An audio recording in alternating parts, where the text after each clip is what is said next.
What's shaking and baking, all you hip cool cats? My name is Kit, and this is Chicago Reacts. Please be sure to like, comment, share, and subscribe, and hit that ring bell notification. That way all of you are made aware when we upload new content upon our YouTube channel. And today, we have ourselves a great video to check out and enjoy. It is from the Fat Electrician. Many of you have been asking us to check out more of his content, and because of that, let me just tell you something, folks. For all the videos that we react to, the original link is in the description box below. So number one, please support the original content creators. Number two, please support the original content creators. Number three, please support the original content creators, because it's the right thing to do. Support their work. A lot of time, effort, energy is made into making these videos, and you know, if you're a hip cool cat, which I know you are, you're going to support the original content creator. So make that happen. So the video entitled in question is titled Wrecking and Trolling the Germans with a Wooden Plane, the DH-98 Mosquito, from the Fat Electrician. So, first time checking it out. Nothing better than trolling the Germans of the Third Reich. I'm going to assume it's the Third Reich, because it could be, yeah, it has to be the Germans from the Third Reich. Well, you know what? We will see. We shall see. So grab yourself a tasty snack and a tasty beverage, and let's get ready to check this video out. In a 3, a 2, a 1. In 1941, the British government finally... Haha, it was the Germans of the Third Reich. Got it right. I am the smartest man alive. and reluctantly agreed to let a speed freak build their next warplane. And this man took two 1,600 horsepower engines, stuck them inside of a wooden airplane, and things immediately got out of hand in the best way possible. Good. Today we're talking about the DH-98 de Havilland Mosquito. Ooh.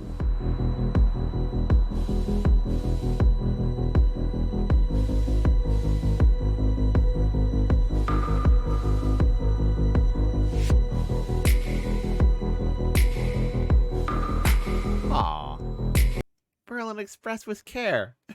Look at him. Hold on. We'll rewind that real quick. Also, by the way, the vehicle is perfection. Hold on. The vehicle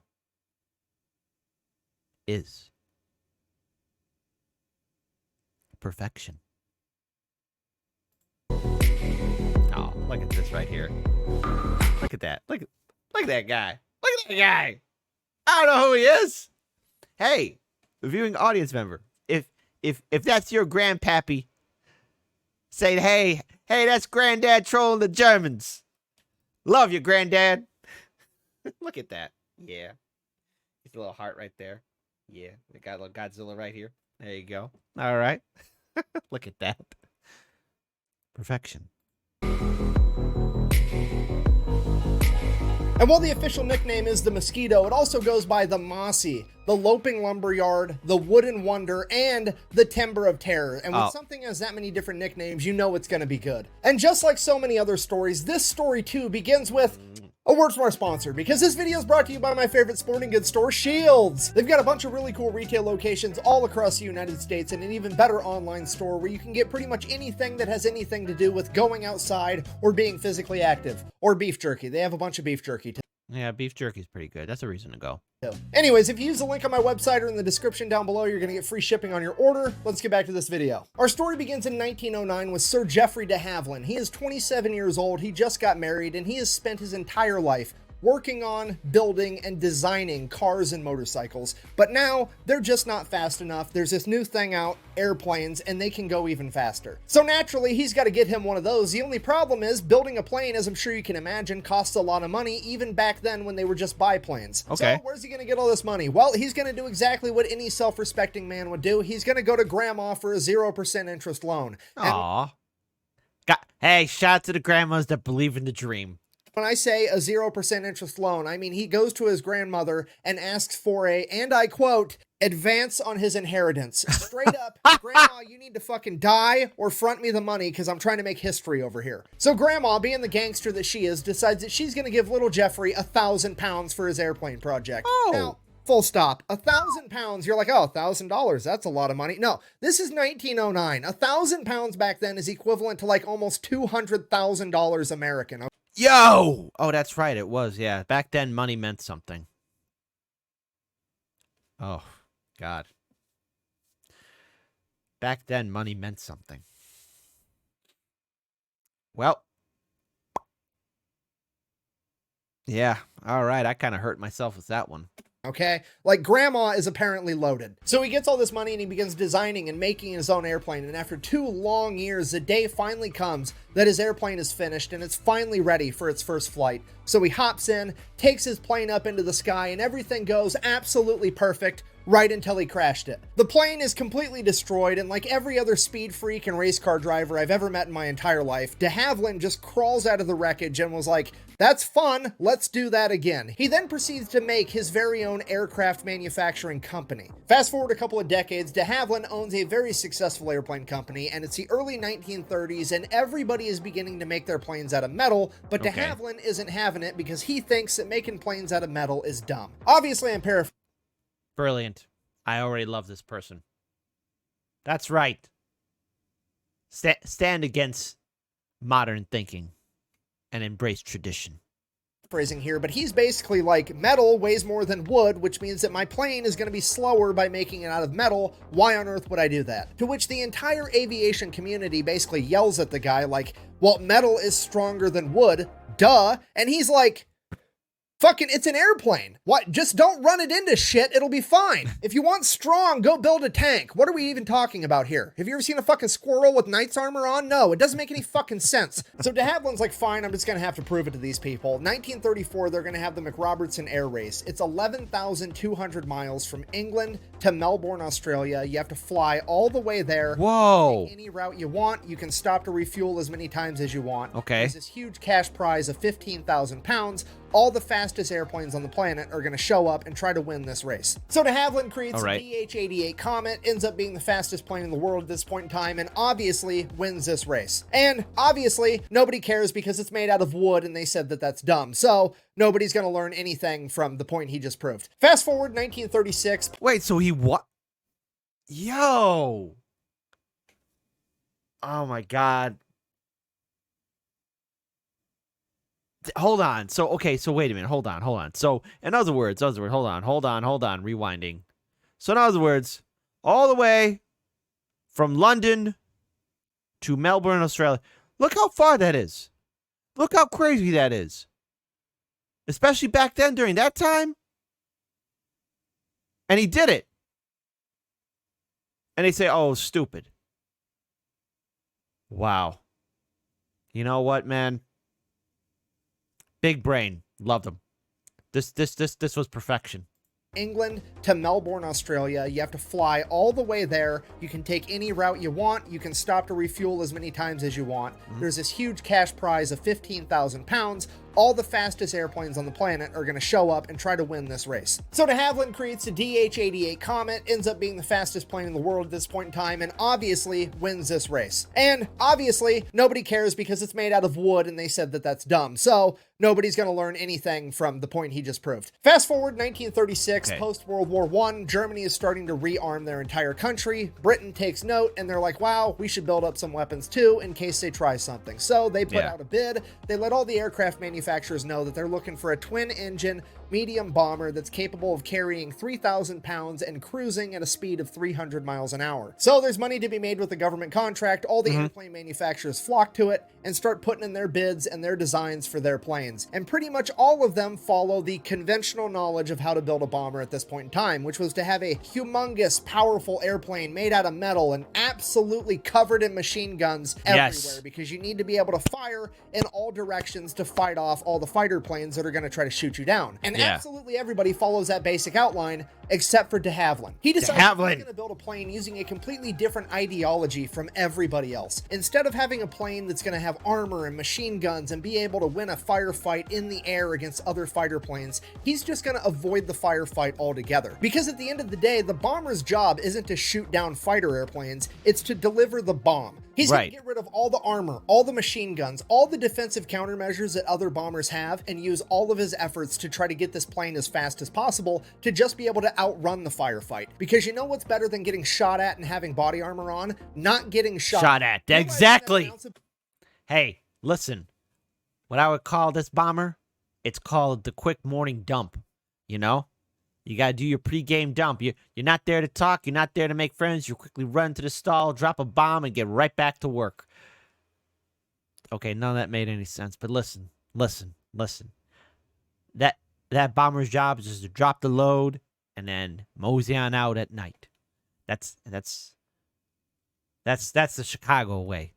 The prevention is worth a pound of cure. He's going to make this plane as fast as possible, and to do that, he's going to make it out of wood again. So he builds his wooden bomber. He then proceeds to take the most powerful aircraft engine on the planet, the Merlin, and sticks 2 of them inside of this thing. Yes. And this aircraft is the fastest warplane on the planet. With a cruising speed of 325 miles an hour and a max speed of almost 400 miles an hour, this thing is absolutely untouchable, and that's not even the impressive part. It's the manufacturing process where de Havilland's idea stands head and shoulders above the competition. You have to remember, they're going into World War II. Plastic wasn't widely used yet, and anything that's plastic today was probably metal back then. Metal was used for absolutely everything from canteens to tanks to airplanes. All of it was metal, meaning that throughout the course of war. So, remember that scene from The Graduate? Hey, listen, son. You want to invest in plastics. Plastics is where it's at. World War II, metal became extremely scarce, so much so that America was trying to build ships out of concrete, and Great Britain was trying to build an aircraft carrier out of wood pulp and ice. So being able to build a bomber out of a cheap and readily available resource like wood was a humongous deal. And it all trickles down from there, because not only are you just using an untapped resource, by using wood, that means that you're not going to have metal workers and riveters working on the plane. You're going to have woodworkers working on your plane, which at this point in time was a pretty much untapped labor pool that was still doing other stuff like building cabinets and pianos. They had no real way to contribute to the war effort, except now they do. And the list of benefits keeps going. I feel like I'm in an infomercial. But I'm not done yet. Because of Mosquito. Oh, I remember those infomercials. Hey, by the way, hold on. A little bit off topic. To anyone that had a loved one that maybe watched those infomercials, did they ever order any of that stuff? And did any of it ever work? I always wondered that, like those infomercials, like some of those products. I've obviously, you hear the jokes like, oh, it was crap. Anybody have like a 5-star review, 10 out of 10, life-changing infomercial product? I mean, is it a thing? Not, no, yes, no, yes. Type in the comment section below. Mosquito's plan is not to fight firefights in the air, but to simply outrun them. You know what the Mosquito doesn't need? Machine guns. You know what you don't need if you don't have machine guns? Ammunition. And you know what you also don't need if you don't have machine guns? People to fire the machine guns. So you're also saving guns, ammunition, and personnel, because the Mosquito only has 2 crew members. And you know what all those things do? They add weight to the aircraft, like over 1,000 pounds, meaning that now that all that's gone, the Mosquito can now carry an extra 1,000 pounds worth of bombs to drop on the enemy, which is actually what a bomber's job is. So just to recap, de Havilland has now delivered a bomber to the British government that is made out of a readily available resource with a brand new untapped labor pool that is cheaper in pretty much every way, and it delivers more bombs faster to the enemy. So clearly, the British government fucking hates it. And I mean, really, Sir Geoffrey de Havilland really should be more considerate. How are these poor politicians and defense contractors going to be able to feed their kids if he's out here trying to make planes that are cheap and reliable? I mean, what's even going to war if you're not going to make a bunch of money off of it, right?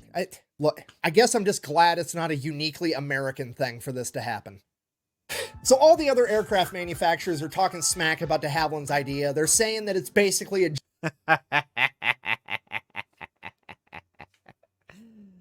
I caught the joke. giant model airplane, and that wood is not a suitable building material for a respectable plane, and all this other stuff that they're desperately trying to come up with so that he doesn't win the bid. And that's when Lord Teeny Mittens, Beaverbrook over here chimes in. He's the Minister of Aircraft Production for all of Britain, and he just shuts the project down. I'm assuming it's because a giant model airplane would make his hands look even tinier. I've got these tiny hands. Oh. They're gonna make them look even tinier. In fact, the only person that even liked the sad. idea of the Mosquito was the Air Marshal for the RAF, Sir Wilfrid Freeman, who also, by sheer coincidence, is the only man in this conversation that has flown planes in combat and presumably knows what he's actually talking about and doesn't have a vested financial interest in the outcome. Freeman is also responsible for the RAF ordering the Spitfire, the Hurricane, and the Lancaster bomber, as well as the development of the Merlin engine. Like, Ooh. he's got a pretty good track record of picking amazing planes. So obviously we're going to listen to what Sir Wilfrid Freeman has to say, right? Wrong. 100% wrong. What we're going to do is we're going to have Lord Bitch Mittens over here fire him. Ugh. Bitch Mittens. Bitch Mittens. I'll curse your name till the day I die. As should all of you. Hashtag cancel Bitch Mittens. Before anyone types in the comment section below, gee, kid, he's already dead. Doesn't matter. We go to his grave and we tell him he's canceled. I demand a total world crusade against Bitch Mittens. Even in death, he shall be shamed. Transfer him to a different department, and then take credit for all of his accomplishments and use that newfound status to kill the Mosquito Project once and for all. Because politics. And that's pretty much it. 1937, the British government told de Havilland, kick rocks, we're not interested. We're going to move on with our life. Fast forward, 1940, World War II has in fact kicked off, and it is not looking that great for the British because we are right in the middle of the Battle of Britain. Okay, if you don't know, the Battle of Britain, also known as the Air Battle for England, was basically the Germans were bombing Britain every day for about 3 months straight. Britain was obviously sending up their air force to fight back. Both sides lost thousands of people and thousands of airplanes. Okay, if you're not picking up what I'm putting down, I'm trying to tell you the RAF is now short a bunch of planes and a bunch of pilots. Also, I would recommend this. Oh, excuse me. Oh, gonna keep that in there. Anyways, what I would recommend for all of you to check out, there's this perfect film called The Battle of Britain. Now, of course, it's not going to be historically accurate, but it came out in 1969, I believe. And just for me, this is just me. I love the music score in that film. It is an incredible work of art. If you haven't seen it, Battle of Britain, 1969. I remember watching it in its full entirety before YouTube really started clamping down on movies that were available to watch, like especially like older movies, like from the 1960s or 70s. They were up there for a while, and then guidelines and censorship and I don't know, copyright, all that other BS. But I was able to watch it once. There was a golden era. There was a golden era where you could watch movies. Now you gotta pay for everything. Now money means nothing. Again, check out Battle of Britain, 1969. Go do it. Go do it now. Oh, wait. Do it after this video. There you go. And there's really no way of replenishing the amount of planes because metal is extremely scarce, as well as the manpower to make the planes anyways. If only there was some type of plane that they could make out of an alternative material to metal that had a completely different labor force to build it. Oh wait, we've had that literally the entire time. We just didn't want to use it because of politics. Perfect. So the British government finally reluctantly orders 50 of them. So de Havilland gets to work right away, builds all these planes, turns them over to the RAF. The RAF then starts practicing with them, and the pilots absolutely love them. The only problem is they're a little bit hard to take off and land, which makes sense because they're basically a paper airplane with a fucking V8 attached to them. So the decision gets made that only the best pilots are going to be allowed to fly these things, and now we got to find what the first mission for the Mosquito is going to be, and it's going to be super secret because nobody knows that this plane even exists yet. So up until this point in the war, the British really didn't have a surveillance plane capable of flying over enemy territory and seeing what they were up to, so they were actually using their fighters, the Spitfire, to do that. And while the Spitfire is awesome, it sucked for this particular job because it simply couldn't hold enough fuel to go very far into enemy territory. Right. The Mosquito, on the other hand, instead of filling it with bombs, we're just going to fill it with an extra gas tank, and this thing is going to be able to fly from England all the way to the Soviet Union and back in one flight without refueling, and that's exactly what it does. What? The Mosquito is for Yo! Here's to wood. The cause and solution to all of life's problems. That's incredible. Oh, man. Wow. Hashtag we're canceling bitch hands. If you live in Great Britain, it is your patriotic duty to curse upon the grave of bitch hands. For all intents and purposes, the world's first long-range reconnaissance aircraft that set the groundwork for every aircraft after it. It's basically the acoustic SR-71. So that's what they use it for the rest of 1941. 1942 rolls around, they're like, oh, hey, good idea. This thing can hold 4,000 pounds worth of ordnance. What if we just did one 500-pound bomb and some extra fuel tanks, and then we could bomb super deep into enemy territory? And that's exactly what they're going to do. Operation Jericho, a bunch of wooden wonders are going to low-level penetrate deep into enemy territory and not pull out. I know. Hey, it's inappropriate humor. I never said I was the hero of the story. Deliver a payload. Try saying that with a straight face. So a bunch of Mosquitoes take off to Norway. They are going to bomb Gestapo headquarters with 500-pound bombs. Yes. They fly all the way there above the ground and or ocean at like 100 feet, make it there more or less completely undetected, and bomb Gestapo headquarters. The only problem was, because they were so low to the ground, they decided that they were going to extend the fuse time on the bombs because they don't detonate on impact, they detonate on a timer. So they extended the timer to 11 seconds to allow the planes to get out of the blast radius of the bomb. So they went ahead and they dropped the bombs. The bombs were a direct hit on the Gestapo building. The only problem was the fuse was a little bit too long, and a 500-pound bomb traveling at like 400 miles an hour apparently has enough force in it to go through one wall, through the building, and out the other wall, and all 4 of the bombs did exactly that, flying completely through the building before detonating. So the mission failed successfully. Did they accomplish their goal? Not really, but they... Hey, I'll give them a C+. A C+. The hell is it? A B-. did prove that the Mosquitoes were pretty much unstoppable and very accurate. So now they're going to begin using the Mosquitoes to nuisance bomb Germany. Every night they're going to begin sending out swarms of Mosquitoes to bomb Germany on their own home turf to begin weakening their morale. And with the Mosquitoes, this works for some reason way better than any other plane was ever able to do it. Like, the Mosquitoes rarely ever get caught when they're dropping bombs. So they're kind of like, okay, well, let's try a bigger bomb then. And the RAF starts using the Mosquito to drop the 4,000-pound blockbuster.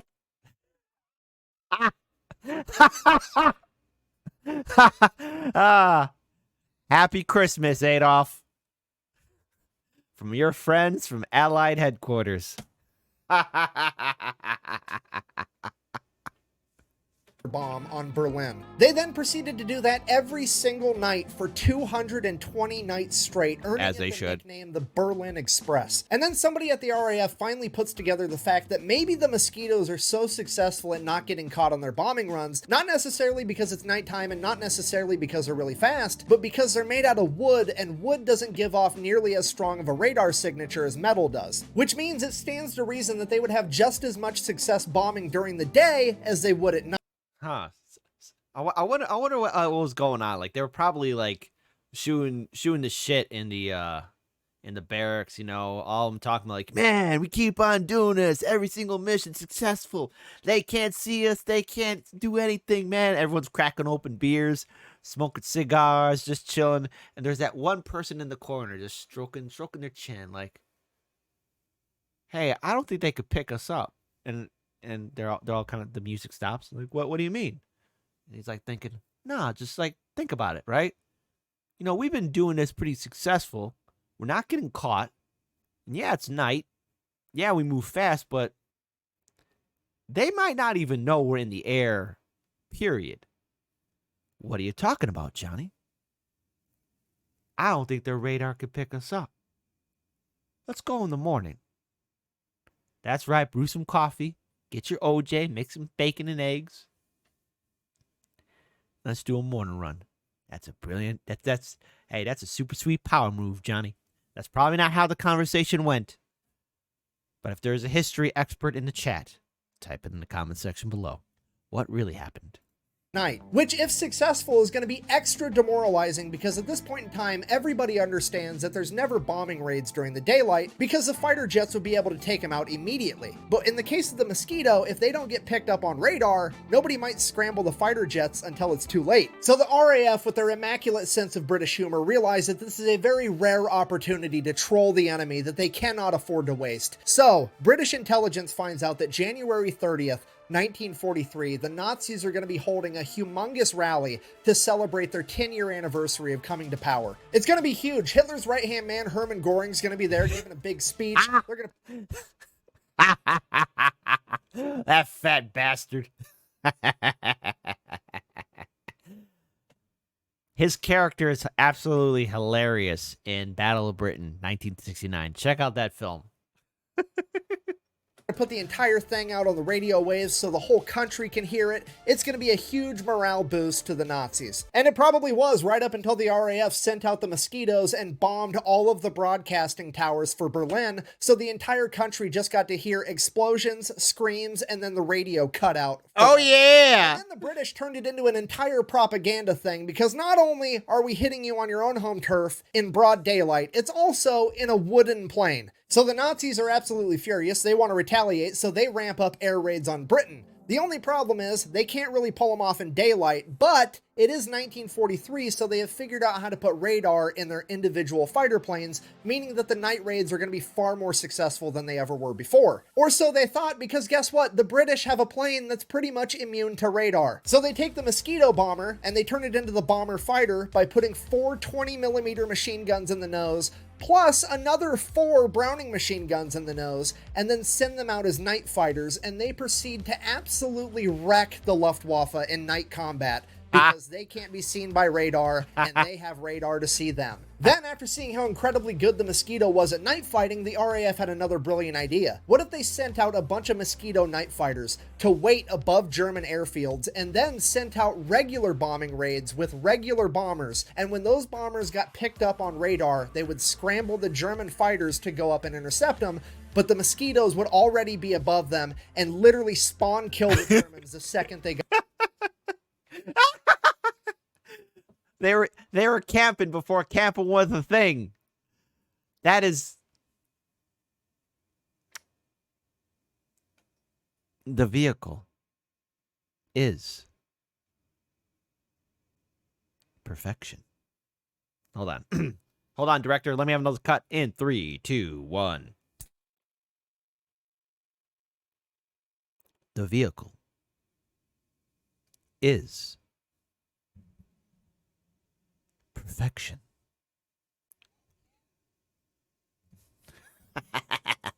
Got in the air. Not only did this work, it virtually shut down the Luftwaffe's ability to operate at night altogether, and the British were able to bomb Germany completely unopposed. At this point, Hermann Göring is sitting in his office like, Okay, fine, I'm cool, I'm fine. Okay, and you have to remember, Hermann Göring in World War I was a fighter pilot. He scored 7 kills in World War I, making him an ace. Hey, he's nowhere near to the Red Baron. You want to know why Hermann Göring sucks? Because he doesn't have pizza named after him. That jovial fat bastard. Red Baron, original OG. Hermann Göring. Red Baron had the flying circus. What does Hermann Göring have? Oh, 7 kills. Well, I mean, whatever. Whatever, man. Forget that. Forget that, man. Hey, Hermann Göring, what's it like knowing you don't have pizza named after you? So, like, the whole aerial combat thing is like his ballpark. So the fact that the RAF is having a warheads on foreheads extravaganza and there's nothing he can do about it is driving him absolutely insane. And then you sprinkle on top the fact that he's over there with his superior German engineering and the RAF is just dunking on him and his men in what amounts to a Pinewood Derby plane. This man is about to lose his mind. So he creates a special division of the Luftwaffe whose sole purpose is to find and destroy the Mosquitoes. Okay, they're already struggling in the war, and this man has now just cut out an entire section of his Air Force to do nothing but hunt down these wooden planes and try to destroy them. Not gonna happen. Needless to say, it fails miserably. So at this point, Hermann Göring's like, well, if I can't beat him, I've got to join him. So he orders his men to build him a wooden plane. And they straight up copy the Mosquito. Like, so much so that they also call it the Mosquito, but they just spell it with a K. Like, Oh.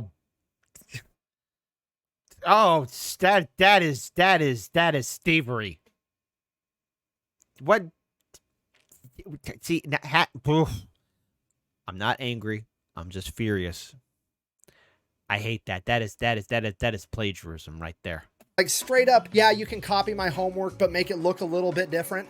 That's what they did. So they get the Mosquito with a K built, and to the surprise of absolutely nobody, it's a pretty awesome plane. But then guess what happens to it? You're never gonna guess what happens to the German Mosquito. A bunch of high-ranking Nazis, politicians, get together and they're like, I don't think a wooden plane's a good idea. I want big metal planes with metal armor and a bunch of machine guns all over them, because that's the way to go. The same political BS that shut down the British Mosquito 10 years prior is now holding up the Nazis. So much so that they don't even get their first test flight in until June of 1944, which is... Hey, at that point, sorry, I don't mean to pause too much, but at that point, 1944 for the... Hey, look, everybody knows... Show's over, folks. The Soviets are coming. Stalin and his fantastic friends. Khrushchev and Zhukov. Especially the glorious Zhukov from Death of Stalin. Come on, ladies. Let's get ready to be gorgeous. Way too late in the war for the Nazis to begin making a new type of plane and mass producing it, so that's it. The Germans never really got their version of the Mosquito. They ended up losing World War II. Everybody lived happily ever after. So I guess while it was dipshit politicians with teeny hands that prevented the British from getting the Mosquito on time, it was also dipshit politicians that prevented the Nazis from getting the Mosquito on time. So everything kind of equals out in a weird roundabout kind of way. In conclusion, the de Havilland Mosquito at a glance might appear to be this one-off weird thing that happened one time during World War II. But in reality, it is probably the single most important and influential aircraft in aviation history. You see, all planes today are not built with the ideology that they need to have armor and machine guns in order to take a hit and return fire, or at least most of them aren't. They would pretty much... Hold on. That's the Warthog. We must hear its beautiful voice again. Probably the single most important and influential aircraft in aviation history. You see, all planes today are not built with the ideology that they need to have armor and machine guns in order to take a hit and return fire, or at least most of them aren't. They would... Wait. I'm sorry. We must hear it again one more time. I'm sorry. I'm sorry. I'm sorry. I'm sorry. I'm sorry. Please forgive me. Please forgive me. Please forgive me. Please forgive me. Please forgive me. Please forgive me. It's just, it's too beautiful. We must hear its voice again.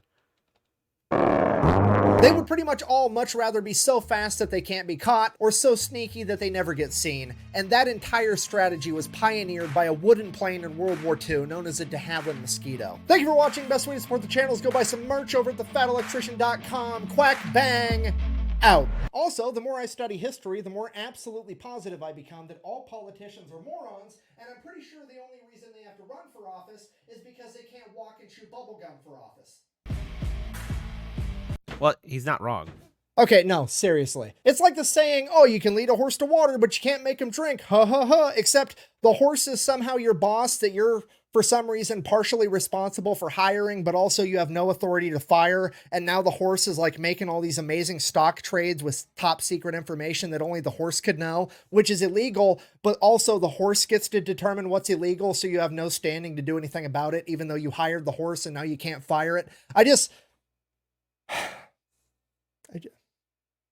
Go buy a shirt at thefatelectrician.com. Okay. Thanks.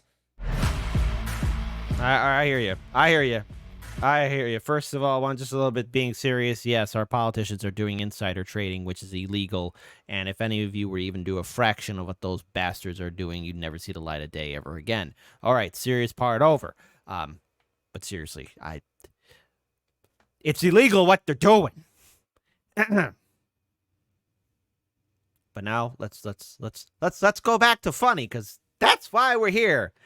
Because we got 5 more years left until AI takes over and destroys the planet. That's at least according to Elon Musk. But anyways, first of all, the DH-98 Mosquito. It is a beautiful, beautiful plane. That I had no idea such a wonderful aircraft flew in the skies of the Second World War. So that's a beautiful piece of work. I think, first of all, as always, the vehicle Hold on. The vehicle is perfection. And it is perfection.